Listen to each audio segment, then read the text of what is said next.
காட்டுல கிளியும் காக்காயும் உட்காந்து பேசிட்டு இருந்துதான். அப்ப காக்காயை பார்த்து கிளி சொல்லிச்சா ரொம்ப திமிரா, யூ டைரக்ட்லி காக்காய் தள்ளி உட்காரு. காக்கா கேட்டுதான், ஏன் இப்படி நான் இன்சல்ட் பண்றேன், நீ பிளாக் அண்ட் ஒயிட் நான் மல்டி கலர், ஏன் கலர்னா ஒசியானா. ஆமா, தமிழ்நாட்டில் இலவச டிவி கொடுத்த போது அவன் கலர் டிவி தான் கேட்டானே ஒழிய பிளாக் அண்ட் ஒயிட் டிவி அவன் வாங்கிட்டானா. அதனால கலருக்கு தான் மரியாதை ஜாஸ்தி, பிளாக் அண்ட் ஒயிட்னா மரியாதை இல்லை அப்படின்னு காக்காயை சொன்ன. காக்கா சொல்லிச்சு, என்னமோ தெரியலப்பா, என்ன கடவுள் படைக்கும் போது கரண்ட் கட்டா போச்சு என்னமோ, நான் கருப்பா போயிட்டேன், அது ஒரு பெரிய விஷயமா அப்படி பேசிக்கிட்டு இருக்குது காக்காயும் கிளியும்.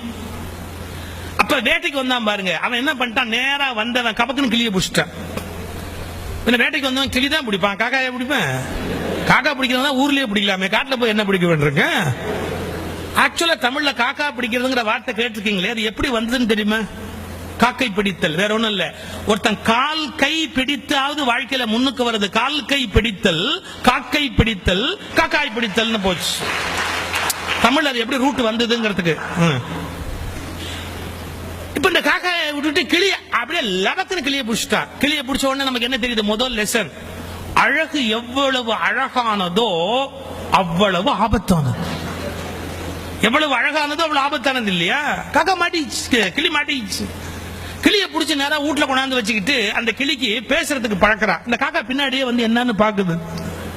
இந்த கிளிக்கு என்ன சொல்லி கொடுக்குறான், குட் மார்னிங் சொல்லு அப்படி கத்து கொடுக்குறான். கிளிக்கு வரல.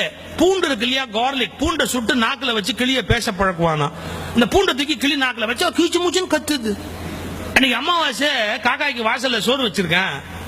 அவன் பொண்டாட்டி கா கான்னு கத்துற உடனே இந்த காக்கா சோத்தை பார்த்து கிளியை பார்த்து, சோத்தை பார்த்து கிளியை பார்த்து ஒரு வார்த்தை சொல்லிச்சு, பாத்தியாடா, அவன் பாஷையில பேசுறதுக்கு உனக்கு சூடு வைக்கிறான், என்ன என் பாஷையில கூப்பிட்டு சோறு வைக்கிறான்.